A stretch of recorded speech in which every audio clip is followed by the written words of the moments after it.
Hello, and so this is still a video about what I read in this past week, but it is not vlog style because I was out of town, and I did try to record, but I didn't like the footage or the lighting.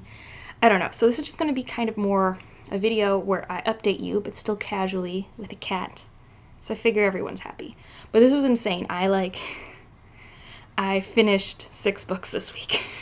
Which I was hoping to do because I was going home and I was hoping to have time to read all the things. But damn, 6 books. That's a lot of books. Now, granted, 2 of them were audiobooks, and I did spend almost 20 hours in the car. So this all kind of makes sense.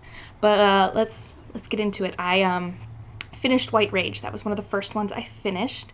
This is the nonfiction about all the ways that systems were set up to undo whenever Black people got, more rights. I think I finished off the latter half, and yeah, how you know governments are bad and corrupt? I didn't think they were evil. When I read about the section about how they okayed the introduction of cocaine into America, I'm just like, what? I am in a family that suffers from drug addiction. We have had a family member who became addicted to drugs, not cocaine, but still, and then the government punished us a lot. And so for the government to do that, yeah. Anyways, there was a lot, though. The biggest thing, though, and I'll have a link down below for it, and this has been something I've been encouraging a lot of my family to donate to for the past, since it started, so it's either 6 months or a year. Now, I can't remember exactly when, but it's Fair Fight, and this is run by Stacey Abrams, who should be the governor of Georgia. But, she ran against the man in charge of the elections in Georgia, and he would not recuse himself, because there's no conflict of interest there. And so, instead of running for president, she chose to set up an organization called Fair Fight, where they will work through the law and just work ahead of time to make sure polling places are open for everyone, have good machines, that if you want to vote, your vote will be counted, period. Work against, essentially voter suppression laws, the ID laws, all of those things. And I feel like wanting everyone to be able to vote is a bipartisan issue. I mean, it's not, but I would donate to this cause. If you don't know how you want to put your money in this election season, I think it's a great thing to do. So it's something I work towards. Yeah. And I don't know if I talked about it a lot, but I really, really was disheartened by the education section in this book. I knew a lot about it, but I was just so... I'm big on education, as you guys know here, and I just hate when children have to pay for adults acting like children. It's just horrible, and I don't like it. I hated growing up. I lived in a suburb that did have a very integrated school. It was 60% Black, 40% white, and other people of color, and I loved it. I didn't know it was unique, honestly. I just enjoyed going there. But I also always noticed that there were children on my street, my neighbors, who didn't go to my school. And I hated it. I didn't know why these people on my street didn't go to my school. And that's white flight, and it's horrible. And, I get it. Parents want the best education for their kids. My school ran all the AP courses. I graduated having done, 9 AP courses. I went to a good college. I'm currently in a PhD program. My school was good for me. I had a good education there. I learned how to do all the important things you need to do. So it just frustrates me, and so, yeah. So that's... White Rage is a really dense read. I was actually talking, I think Chris brought up that it has a lot of dates, and it's very factual. It's very much... I gave it to my mom to read, and I was like, this is dense. This is it's like reading history. This isn't a pleasure read. This is for knowledge. And he was, kind of overwhelmed, or he mentioned that it seemed like there were a lot. And I agree, but I also think that this author realizes that in America, if you try to tell someone something and only tell them once, or give them one example, it'll be like, well, that's not the rule, that's the exception. So you have to really be like, no, this happened so many times. This was the norm. So yeah, that's that book. And then the next one I finished was The Shadowed Sun. Oh, guys. So yes, it's by N.K. Jemisin. So of course I love it, period. But there's a romance in this book, and that romance is so good. And also Hanani, this main character, she's a healer in a man's profession, and being someone who's in a quote-unquote man's field, I really identified with her. I identified with her in so many ways. She's trying to just find her way to be in the world, and she's trying to just be herself. And the world keeps telling her, well, this is how you are to be feminine. You have to be this way, from both sides. And she settles into what she deems as feminine, and I just loved that. I loved her finding herself. I really cannot speak highly enough of this book.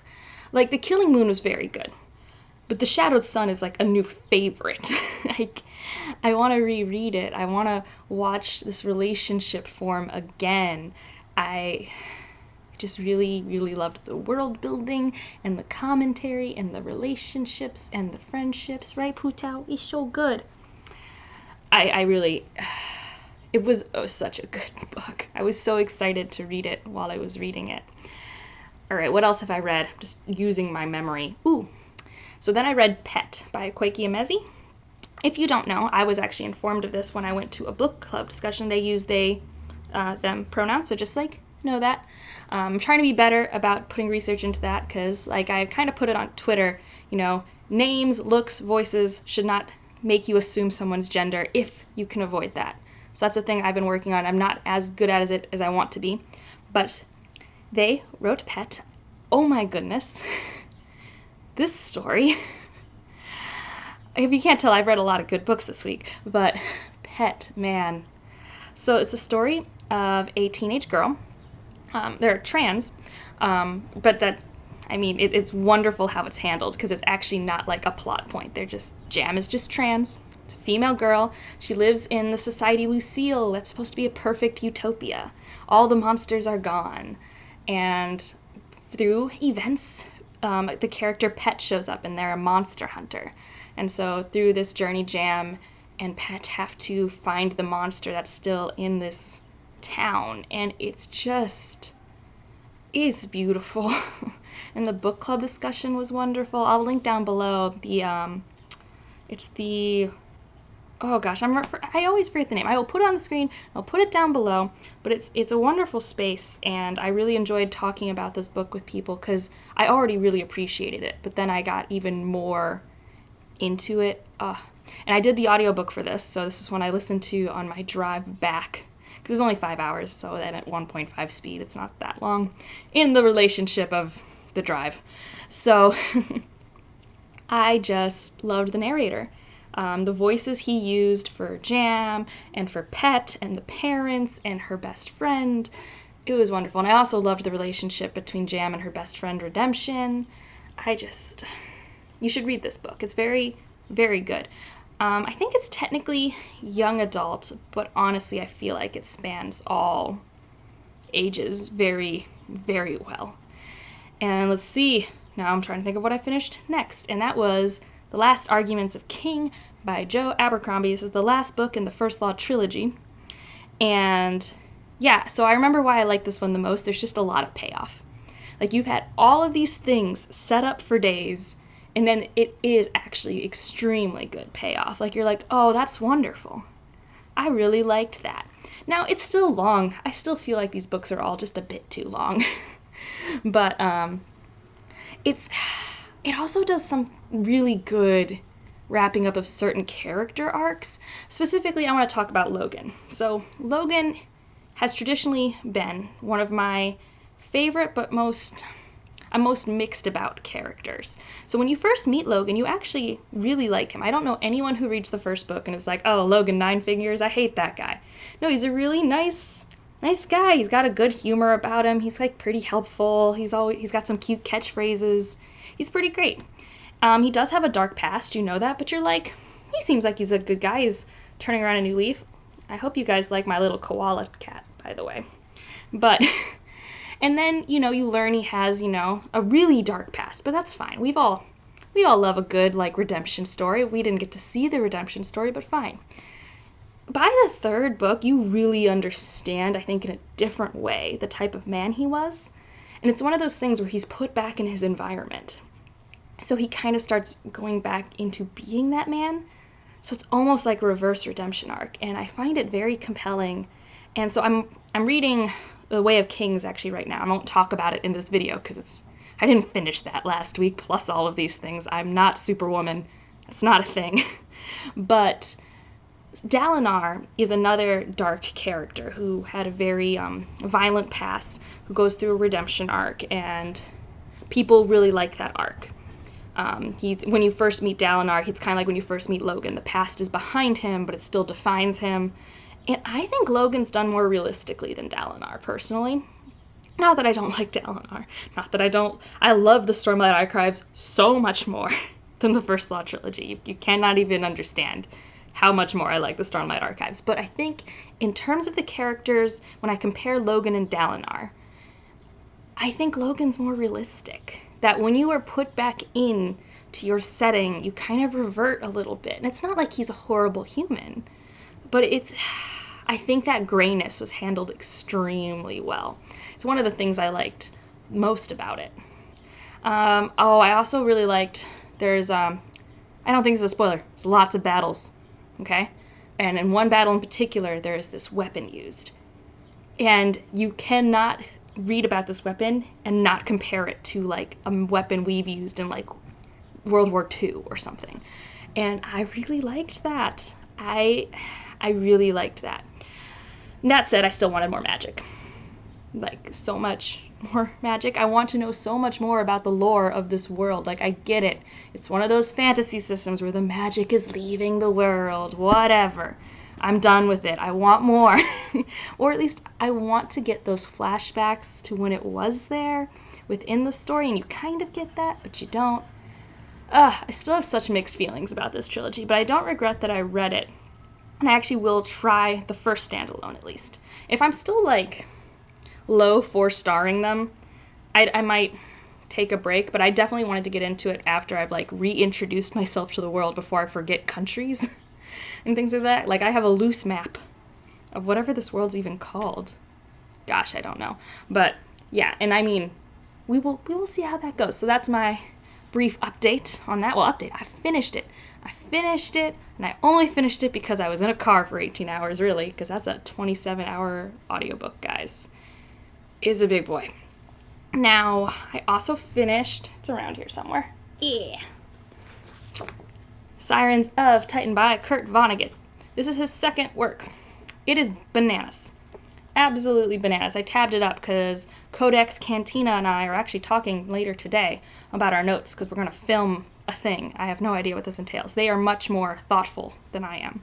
Although, I am really glad I read Watchmen and Exhalation before I read this, because there are definite themes I see in both of them. So now this is older. This came out 1959, I want to say. And so Watchmen was the 80s, and Exhalation was like last year. But like the idea of, you know, predestination, fatalism, you know, the future is fixed. Nothing you can do can change it. Like, that's a definite theme here. I have a lot of thoughts. I finished it, and I marked it as finished on Goodreads, and I still don't know what I will rate it. It's based on pure enjoyment, which is generally how I rate things. I mean, a lot goes into enjoyment. It was work. Work usually means you can't get above a 4, because I'm not reading to work. It's, like, not my job, I guess, yet.